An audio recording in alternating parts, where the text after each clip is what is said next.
ao podcast do Instituto Recomos Brasil. Meu nome é Bruno Garchag. Hoje eu converso com Lobão, cantor, compositor e escritor.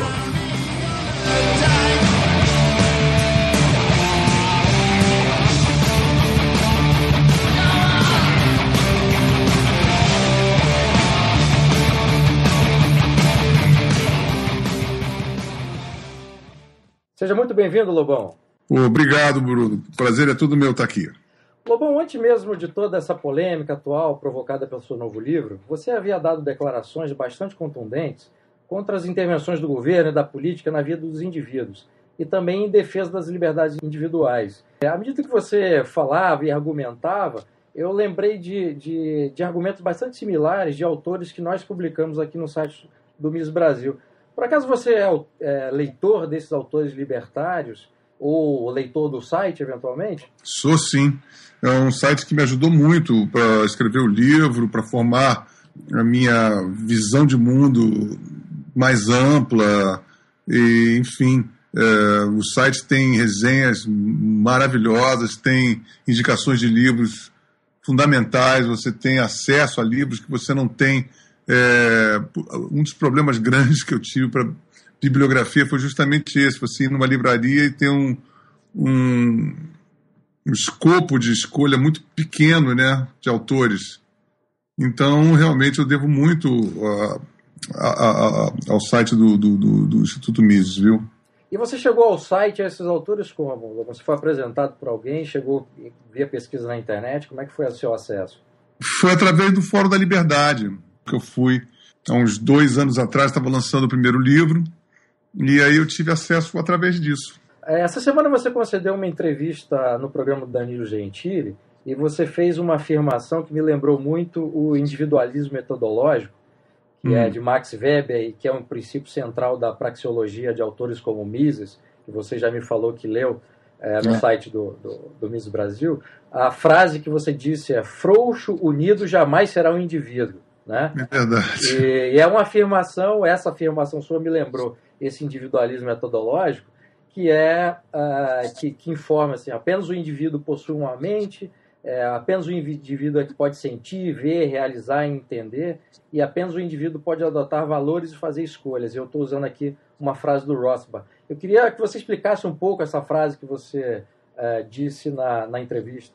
Pois é, porque, na verdade, o individualismo, o indivíduo como célula de uma sociedade, né, é a antítese das utopias socialistas, que geralmente adotam justamente o grupo, e o indivíduo é colocado, geralmente aniquilado, né, em prol de um grupo.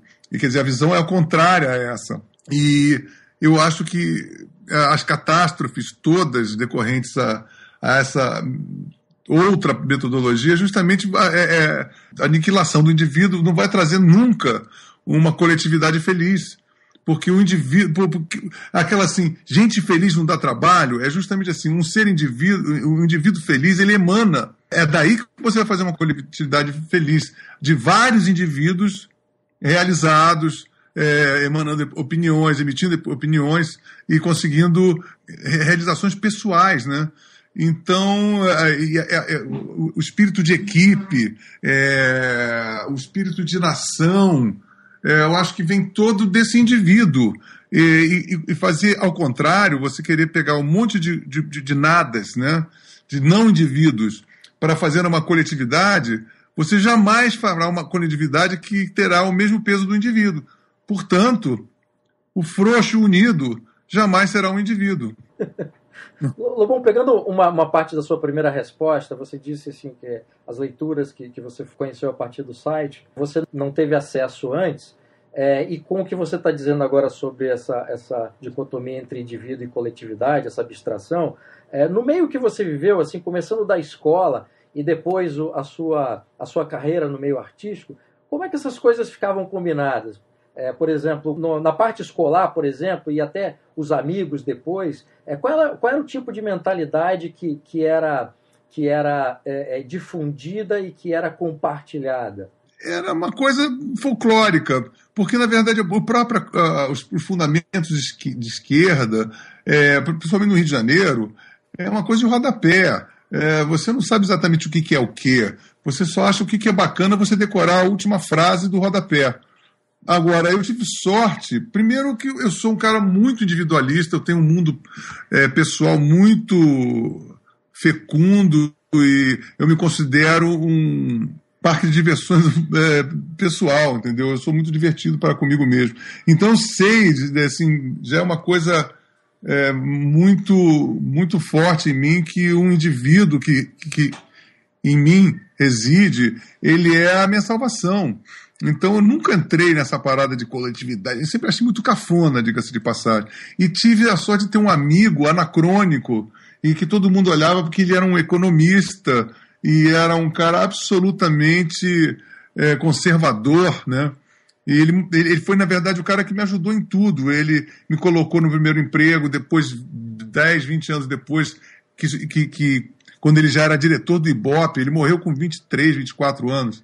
Ele pagou a minha primeira fita demo. Então ele foi uma espécie de anjo da guarda, do Inácio Machado.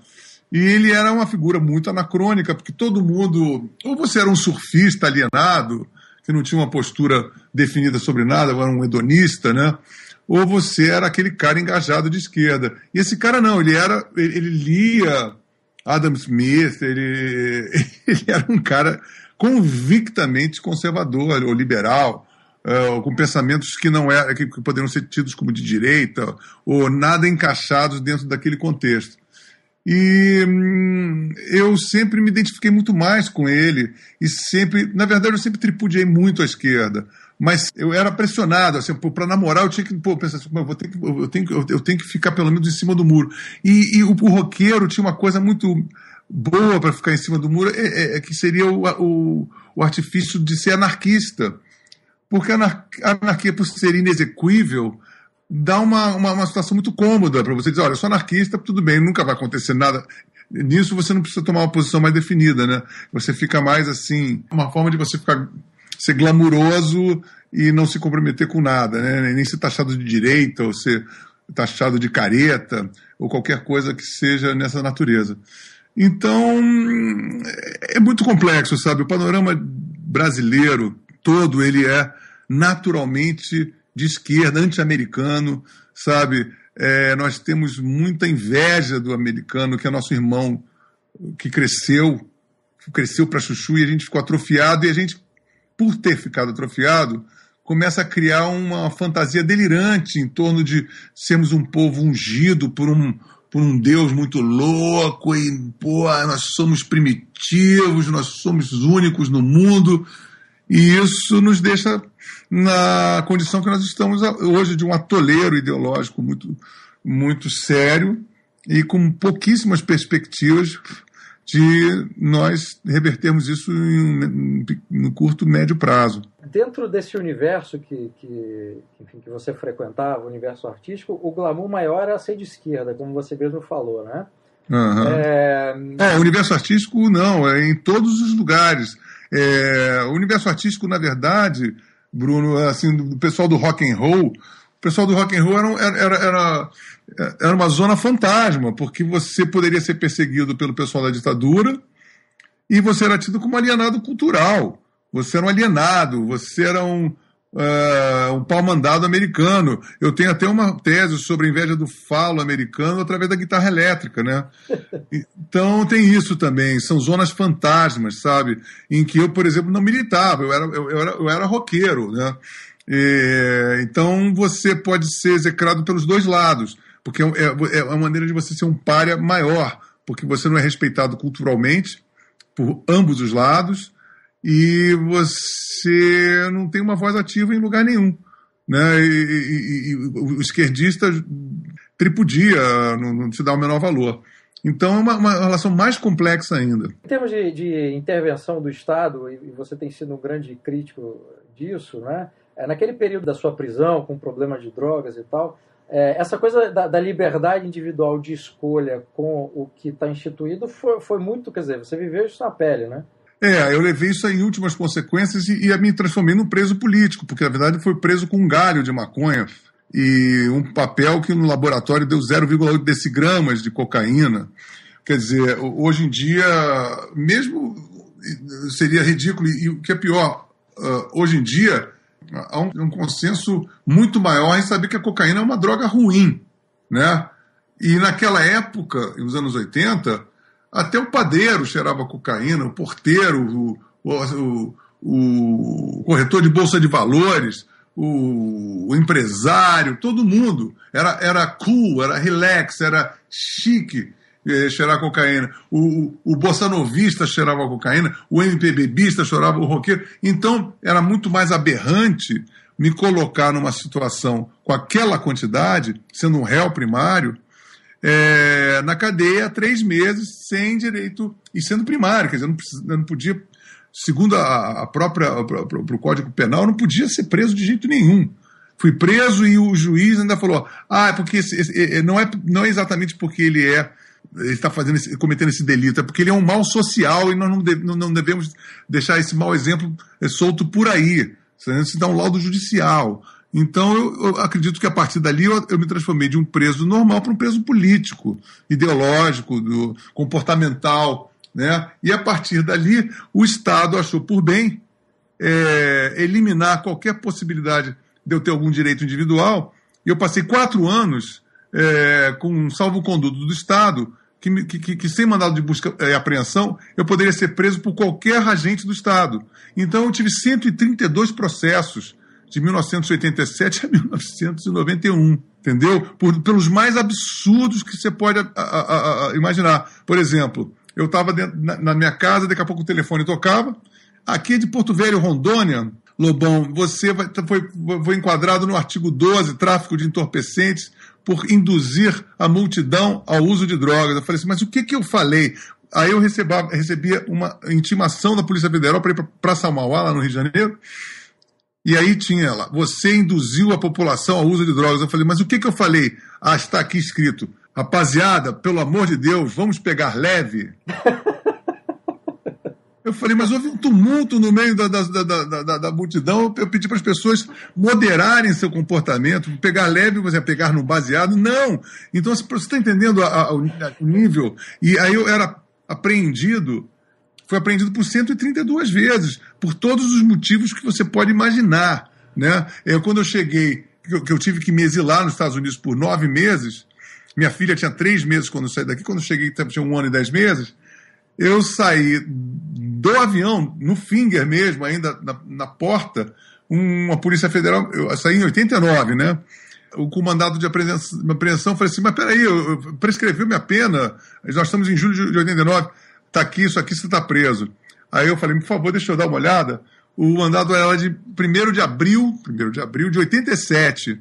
Eu falei assim, mas isso aqui está já vencido, amigo. Ele falou assim, nós sabemos que está vencido, mas nós estamos numa quinta-feira e o judiciário está de férias até terça. Você vai ter que provar isso só daqui a terça-feira que vem. A gente vai ter o prazer de você ficar preso até terça-feira porque você foi bancar o espertinho fugindo para a América. Aí como eu sou um cara muito educado, eu comprei num sex shop lá umas algemas, porque eu detesto promiscuidade. Peguei as algemas e falei assim, olha, eu sou muito higiênico, vou ter minhas próprias algemas pessoais, e fiquei preso.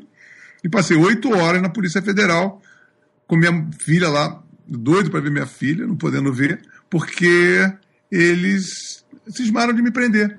Aí o meu advogado teve que ir lá, teve que procurar o juiz que estava pescando na Ilha do Governador para até lavrar uma sentença lá de soltura. Você está entendendo? E se eu for contar, aí eu fui fazer um show em Cascavel, estavam fazendo exame ginecológico nas meninas para ver se encontravam drogas, porque estavam indo ver meu show. Você tá entendendo? Então, eu posso aqui passar horas te contando esse tipo de perseguição, sabe? Muito ferrenha, e as pessoas têm que entender que o aparelho estadual, os agentes do Estado daquela época, eram os mesmos da ditadura, os mesmos delegados, os mesmos policiais, né? Nós estávamos em 85, né? 87, era mais ou menos a mesma rapaziada, né? E eram os mesmos métodos. Quando eu fui para a cadeia, eram torturas, quer dizer, até hoje tem tortura na prisão, mas era assim, quebravam canela, arrancando unha, apagavam o cigarro em cima do cara, e matavam as pessoas, e a gente convivia com isso, como até hoje se convive, né? O Brasil é um dos campeões mundiais de assassinato de preso e tortura de preso. E por isso que quando a gente falou sobre a Comissão da Verdade, eu falei assim, mas como a presidente Dilma em Harvard foi perguntada por uma pessoa, mas o Brasil é campeão de tortura, o que a senhora faz para isso? E ela simplesmente declarou, nós somos impotentes em relação a isso, não podemos fazer nada quanto a isso. E isso é que me deixou mais indignado. Como se dar assim, ao direito de colocar uma Comissão da Verdade para investigar 500 presos, quando você mata 500 presos e tortura por mês, o que aconteceu em 23 anos de ditadura. Então isso tudo, para mim, é tão absurdo, sabe, que realmente... E sempre você cai nesse absurdo da assimetria, né? A gente fala, e sempre está ali. Agora, Lobão, com base nessa sua experiência do passado e com essas leituras que você tem feito ao longo desses anos, como é que está a sua perspectiva com relação à política, que, como você falou, não era uma preocupação anos atrás? Você me contou uma história muito curiosa do outdoor que você viu no Rio de Janeiro, no lançamento que teve essa semana, né? Como é que é o seu olhar agora para o que acontece em volta a partir dessas leituras de autores libertários e tudo?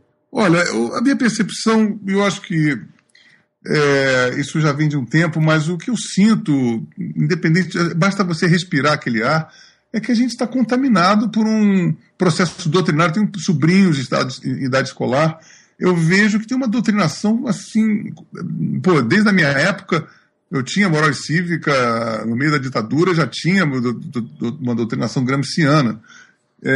Mas hoje em dia chegou ao paroxismo, Paulo Freire, essa situação toda, e isso está dominando o ambiente que nós temos no Brasil, essa coisa do Fórum de São Paulo, que também foram informações que eu peguei recentemente, eu não acreditava nessa coisa de que isso é conspiração, que o comunismo tinha acabado, essas coisas todas para mim realmente eram coisas, pareciam coisas delirantes, tá?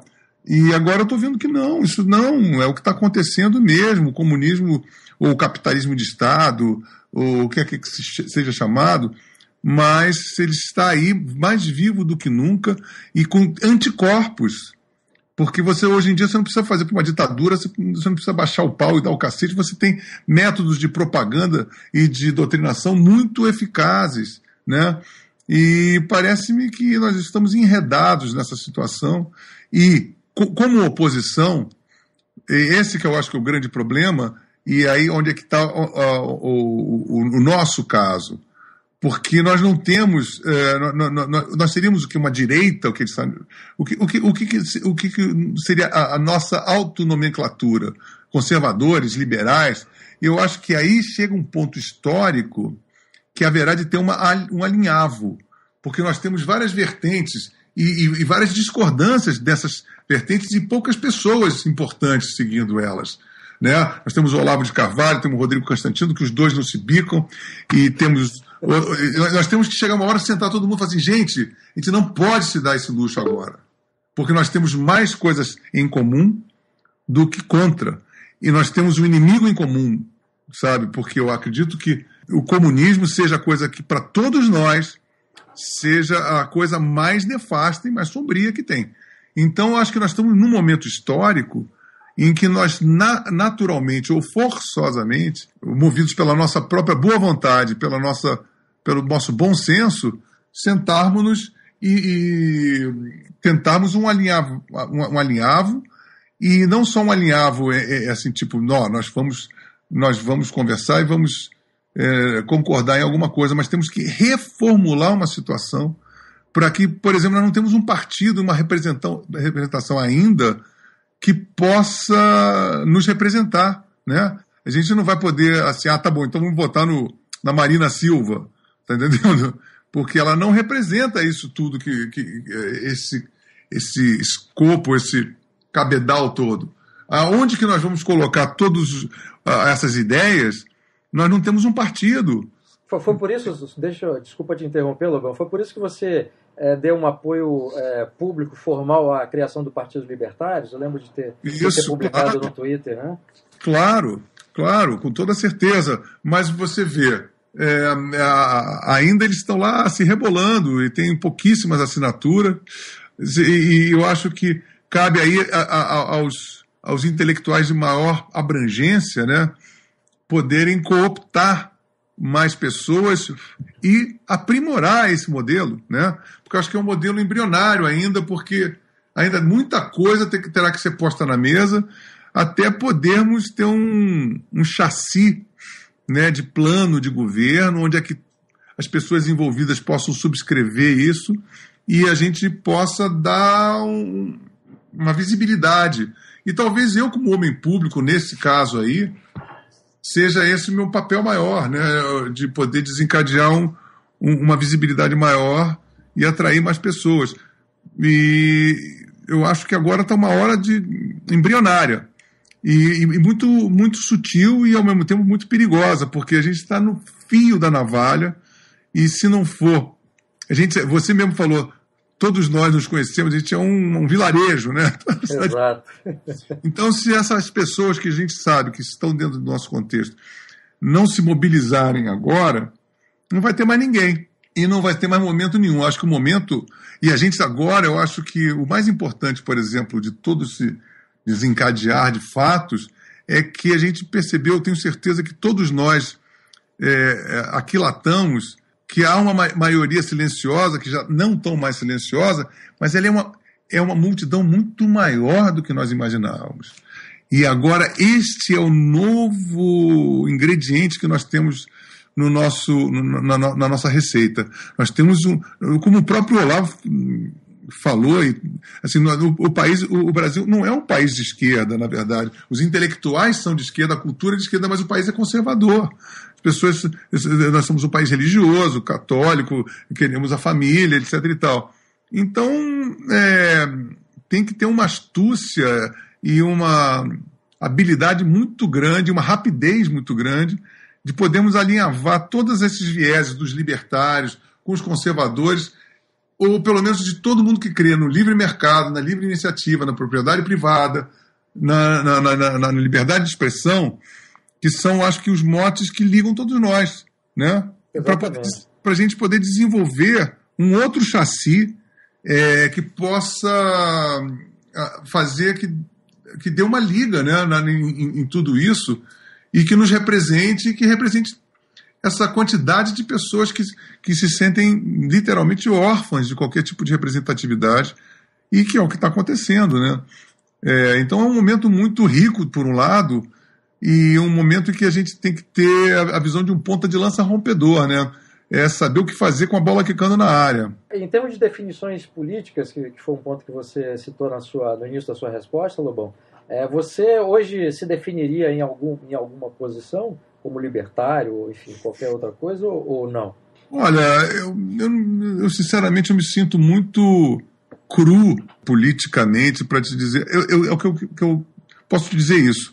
Eu sou a favor do livre mercado, do lucro, de um choque de capitalismo, da redução do Estado, da livre iniciativa, da propriedade privada, da liberdade de expressão, sabe?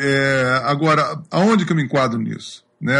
Isso é ser libertário? Então eu sou libertário. Agora, eu não sei até a fronteira entre o anarco-libertarismo e o conservadorismo que ainda preconiza um Estado mínimo que seja, mas essas diferenças é que vão ter que ser alinhavadas, e eu mesmo não sei as fronteiras dessas diferenças. Não, acho que é muito honesto da sua parte dizer isso. No Fórum da Liberdade, um dos conselheiros do Miss Brasil, Roberto Quioca, te deu um livro de presente que foi o Defendendo o Indefensável, do Walter Bloch. A gente até conversou antes da entrevista. Eu queria que você falasse um pouco sobre esse livro, quer dizer, quando você começou a ler, o que você achou do livro, qual parte chamou mais atenção? Não, exatamente o argumento dele simplesmente tenta capitalizar todos os males da sociedade, a prostituição, as drogas, reduzir o Estado, e de uma maneira que à primeira vista pode ser uma coisa repugnante e tudo mais, mas é uma proposta muito provocadora, que é quase uma radiografia de contraste, né? Em que você meio que cai na real e nas brechas que nós temos e nas oportunidades que a gente acaba não conseguindo usufruir por determinados bloqueios culturais, ideológicos, e que a gente tem que abrir a nossa cabeça para poder realmente inventar uma nova gama de possibilidades político-econômico e filosóficas para esse século XXI. E de poder colocar questões que não estão em debate na sociedade, né? São tabus, né? Que é o que você tem feito agora, nesse período, né, Lobão?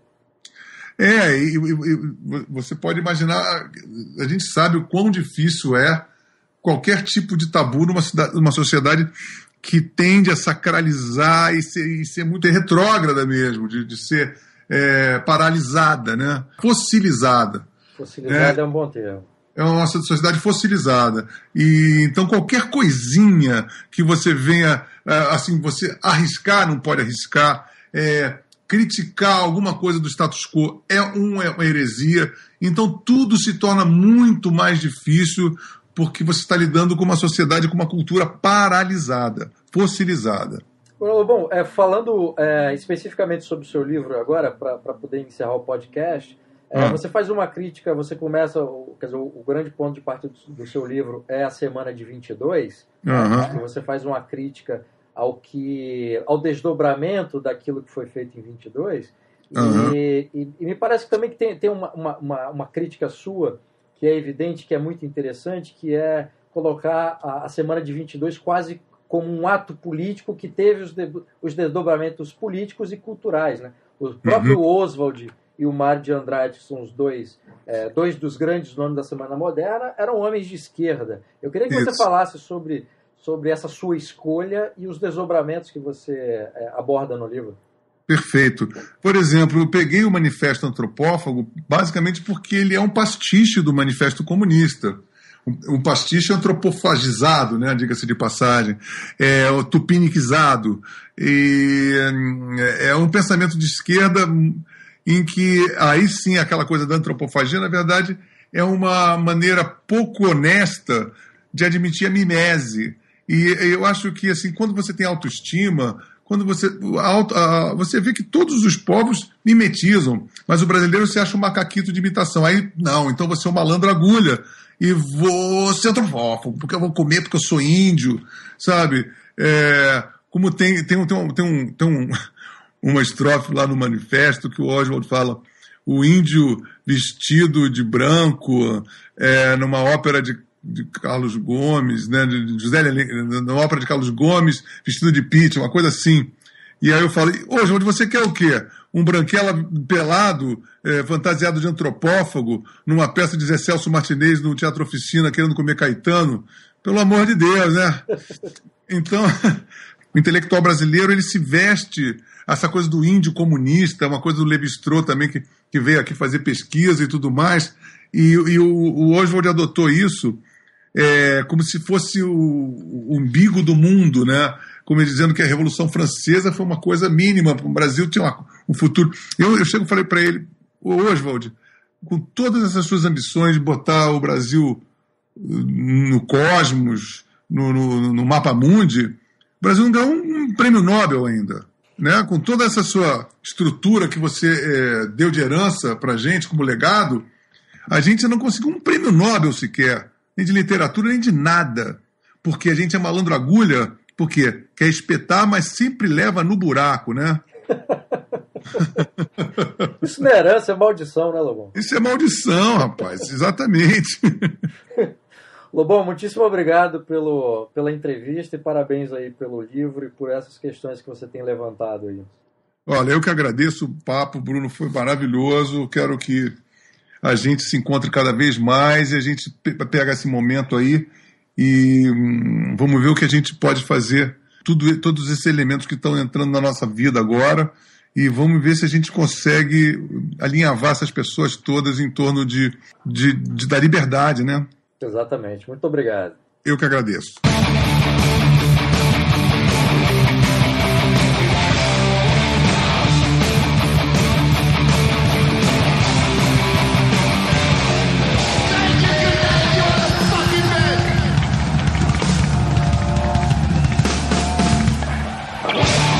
Esse foi o podcast do Instituto Ludwig Fomes Brasil. Meu nome é Bruno Garchag.